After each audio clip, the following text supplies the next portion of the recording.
Les élus du Congrès ont adopté cet après-midi le projet de loi pays portant diverses dispositions d'ordre fiscal. Révision des modalités du prêt à taux zéro, adaptation du régime primo-accédant aux réalités du marché immobilier ou encore harmonisation des modalités de recouvrement des centimes additionnels. 27 articles et 19 amendements ont été examinés. L'objectif initial de ce texte, ajuster les dispositifs d'ordre fiscal au contexte actuel, mais le débat s'est politisé.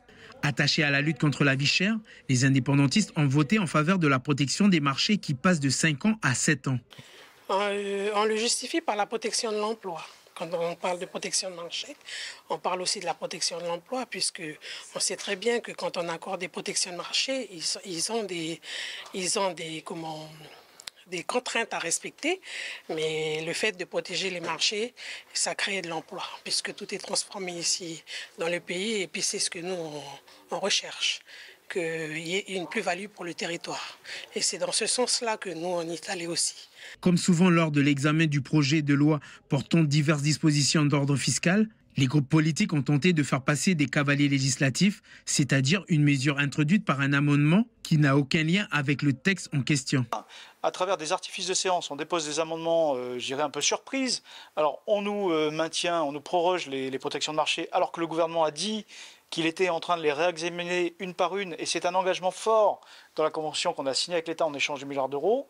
On essaie de passer un texte qui en fait est un copier-coller d'un texte que nous on a déposé pour aider les infirmiers, défiscaliser les professions médicales. Tout ça, ça fait pas sérieux, et j'ai alerté en disant que l'image qu'on envoie à l'État, c'est que finalement le Congrès, c'est le règne du chaos et de l'instabilité, alors qu'on doit, nous, Calédoniens, auprès de l'État, si on veut vraiment que l'État nous aide, qu'on puisse financer notre protection sociale, sauver nos emplois publics, avoir une relance économique, on doit être sérieux. Et là, c'est le grand n'importe quoi. Donc on a dit, on ne joue pas à ce jeu-là, nous on ne veut pas dévoyer le texte qui nous a été présenté. Un équilibre fragile où les membres du Congrès doivent tenir compte des modalités du prêt garanti par l'État et la crise économique actuelle. C'est un dispositif qui dit que lorsque une entreprise a vu son outil de production intégralement détruit pendant les émeutes de mai 2024, il peut bénéficier pendant un temps limité, sur un volume limité, de mesures dérogatoires parce qu'il va être, peut-être, en l'occurrence, amené à importer des matières. Mais contre des engagements, l'engagement de reconstruire l'outil, l'engagement de réemployer les personnes, l'engagement de qualité, l'engagement sur la baisse des prix, etc. Donc ce n'est pas un dispositif open, c'est un dispositif très encadré, avec des sanctions qui vont jusqu'à 5% du montant du chiffre d'affaires. Donc il n'y a pas de cadeau. Ce projet de loi pays risque d'être réexaminé. Le groupe Rassemblement va demander une deuxième lecture.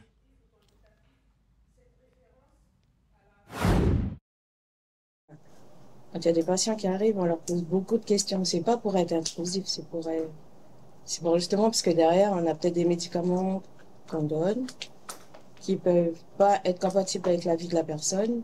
Et parfois, ils sont un peu perturbés par l'annonce de la maladie, donc il faut bien les driver dans comment prendre le traitement, que c'est important. Enfin, voilà, faut les accompagner. Durant une semaine, une quinzaine de lycéens du Nord en classe de première et terminale en option sciences ont pu participer au MedCamp, une sorte de carrefour des métiers orienté vers les emplois de la santé où les jeunes ont ainsi pu échanger avec les différents acteurs du métier. Que vous êtes pharmacienne, est-ce que par rapport aux médicaments que nous on prend de par notre culture, est-ce que ça a un impact avec les médicaments qu'on prend, c'est chimique? Alors ça peut avoir un impact, après il faut garder en tête que tous les médicaments qui sont chimiques, on les a extraits de la nature. Ça nous permet vraiment de rencontrer des spécialistes du médical qui sont vraiment formés et qui, voilà, c'est leur travail. Du coup, ils savent de quoi ils parlent, ils font ça tous les jours. Du coup, nous, ça nous permet d'avoir vraiment une vision sur ce qu'on a envie de faire, si on veut vraiment le faire. Et voilà. Donc, il faut toujours avoir des prises, qu'on dit en entonnement, des positions englobantes, toujours pour essayer de rassurer la personne. Les spécialistes de la santé se sont ainsi succédés durant toute la semaine dans les locaux de l'université de Bako, prêtés pour l'occasion. Les jeunes, c'était l'avenir d'ici, hein, donc si on pouvait avoir des professionnels de santé calédoniens qui viennent nous aider, ils nous filent un coup de main avec plaisir. Et quand on aime son métier, on essaye d'en parler un petit peu aux gens aux alentours. Donc je pense que c'est l'essentiel, essayer de former la jeunesse, quoi. Et former la jeunesse, c'est justement le credo d'Horizon Excellence, cette nouvelle association de parents d'élèves. On est une toute jeune association qui a pour objet l'ambition scolaire, susciter l'ambition scolaire. Donc c'est l'objet en fait de cette semaine du MedCamp, c'est susciter la vocation pour les études médicales. La jeune association de parents d'élèves compte bien reconduire ce genre d'initiative à l'avenir. La barrière, elle était là. Donc on a le PVC et la chaîne avec le cadenas. Donc ce qui s'est passé, c'est que les gens, ils ont arraché, ils ont dû faire... Barrière défoncée, fil barbelé cassé, mauvaise surprise pour AD, la chef du district forestier de la DDE de Koumak la semaine dernière. Cela fait plus de 15 jours que cet accès à l'aire aménagée provinciale de Néoué est fermé. En cause, des vols et des dégradations. Cette table abritée s'est retrouvée sans sa toiture. Malgré cette fermeture, les vols ont continué, comme sur cette structure du même type. Ils ont dévissé ici, là. Ils ont dévissé, mais vis par vis. Après, ils ont tiré planche par planche, puis ils sont barrés, en fait, avec tout. Ils ont laissé l'armature. Ils ont embarqué les tôles. En 2024, un projet de réhabilitation de cette aire aménagée, la seule gérée par la province sur la zone Poum-Koumak, est lancé. Des infrastructures sont installées pour améliorer le site. Ce matin, Adé est accompagné de son collègue Damien, le responsable des bureaux d'écotourisme à la province Nord. Il a fait le déplacement depuis Koné. C'est surtout pour venir constater les dégâts qu'il y a eu sur l'aire de repos de Néoué, un investissement qui a été fait à hauteur de 2 millions. Et on peut voir derrière là, voilà, les dégradations, ce qui a été démonté, ce qui a été un peu saccagé quand même. Voilà, c'est pour constater ça et puis pour surtout en tirer des leçons concernant la sécurisation des sites qui sont mis à disposition du public. C'était dit avec Damien, on va rajouter des petits trucs, tu vois, comme c'est un site qui est bien fréquenté. On va rajouter des tables, on a rajouté celle-là, les poubelles. Ça, c'est des nouveaux modèles de poubelles, ça. Et puis les tables abritées. Mais il n'y avait pas tout ça avant. En moins d'un mois, le site a été dégradé 2 fois. Le montant des dégâts est estimé à plus de 400 000 francs. C'est la première fois que le site de Néoué est autant touché par des incivilités. L'équipe d'agents est obligée de réorganiser l'accessibilité de l'aire en vue d'une réouverture. On remettra en état, comme on a toujours fait, mais on limitera l'accès. Voilà. Et puis avec un peu plus de surveillance. En province Nord, d'autres sites aménagés ont aussi été la cible de ces dégradations. En tout, le montant des actes de vandalisme a coûté plus d'1 million à l'institution depuis le début de l'année.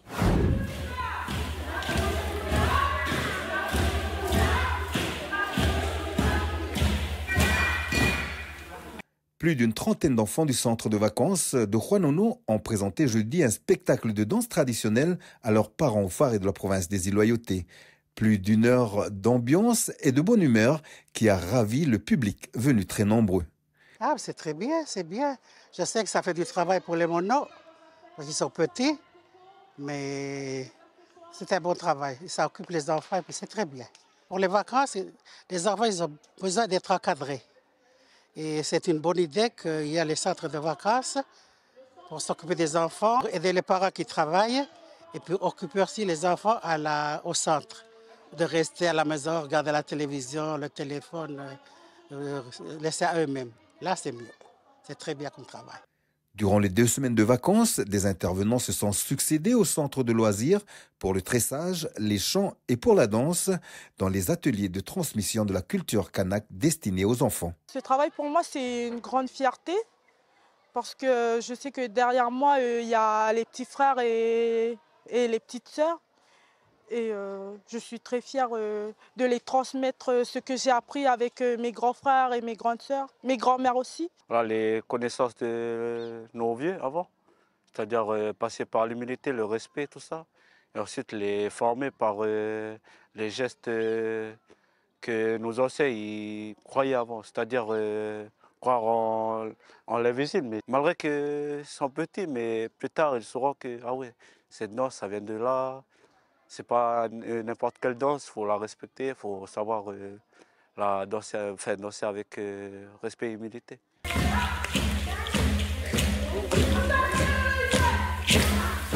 Mon objectif lors de ce centre-là, c'est justement la transmission entre les jeunes de la troupe vers les enfants, qui a été vraiment impeccable, parce que les enfants, voilà, on a su aussi parler en lifou, les animateurs, les animatrices, il y avait aussi de parler en lifou tout au long des activités, qui a fait que l'objectif a été atteint dès la première semaine. Pour les vacances de juin, un autre thème sur la transmission culturelle est déjà en route. Il s'agit du Carnaval du Pacifique.